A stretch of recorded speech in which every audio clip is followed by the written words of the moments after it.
नमस्कार आदाब दोस्तों, मैं हूं अयाज़।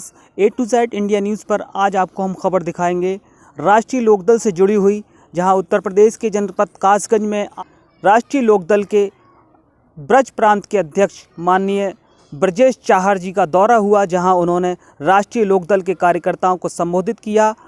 जनपद कासगंज के ये बिलराम की तस्वीर है, जहां पर सैकड़ों कार्यकर्ता और आम जनता के लोग यहां मौजूद हैं, जो कि ब्रजेश चाहर जी के संबोधन को सुन रहे हैं। वहीं माननीय ब्रजेश चाहर जी ने बताया कि राष्ट्रीय लोकदल की नीतियों को जन जन तक पहुंचाना है, क्योंकि आने वाला चुनाव नगर निकाय चुनाव का है, जिसमें पार्टी अब कहीं न कहीं नगर निकाय चुनाव में अपने पार्टी के प्रत्याशियों को मैदान में उतारेगी और पार्टी की जो नीतियां हैं वो जन जन तक पहुंचाने का काम करेगी।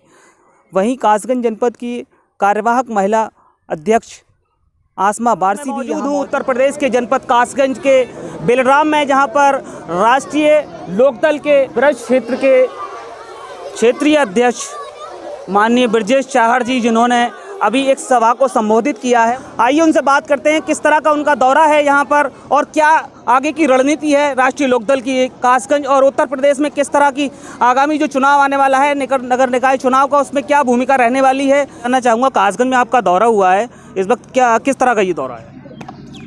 देखिए, 23 दिसंबर को देश के पूर्व प्रधानमंत्री चौधरी चरण सिंह जी का जन्म दिवस था। 23 दिसंबर से लेकर और 31 दिसंबर तक किसान मजदूर जागरण सप्ताह हमारे पार्टी की ओर से एजेंडा है, वो चल रहा है। हम उसी एजेंडे पर आज की यहाँ बैठक करने आए हैं और बैठक के साथ साथ किसान मजदूर नौजवान माताएं बहनें सभी के साथ हम जन जागरण करने का काम कर रहे हैं।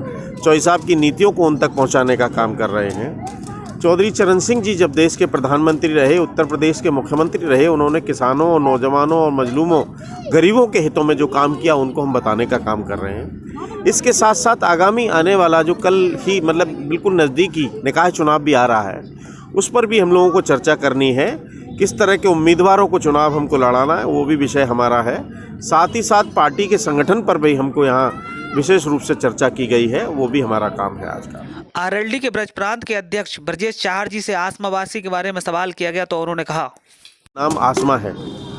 आसमा का मतलब ये पार्टी को यहाँ पर आसमा तक ले जाएंगी और मुझे विश्वास है कि जिस तरह से लोगों का यहाँ पर उपस्थित होना, जिसमें माताएं बहनें भी बड़ी संख्या में हैं, मजदूर भी है, किसान भी है, नौजवान भी हैं, बच्चे भी हैं, तो इससे हमको लगता है और विश्वास भी है कि आसमा जी यहाँ पर मेहनत कर रही हैं और इनको पूर्ण रूप से पार्टी की ओर से जिम्मेदारी दी जाए, इसकी भी हम सिफारिश करेंगे और निश्चित तौर पर आने वाले समय में पार्टी को लाभ होगा। वहीं उन्होंने समाजवादी पार्टी और राष्ट्रीय लोकदल के नगर निकाय चुनाव में गठबंधन के सवाल पर बोलते हुए कहा, भावना है समाजवादी पार्टी और राष्ट्रीय लोकदल और आज़ाद समाज पार्टी, तीनों ही दलों का एक साथ मिलकर के निकाय चुनाव पर भी लड़ना मुझे संभवतः यही दिखाई दे रहा है।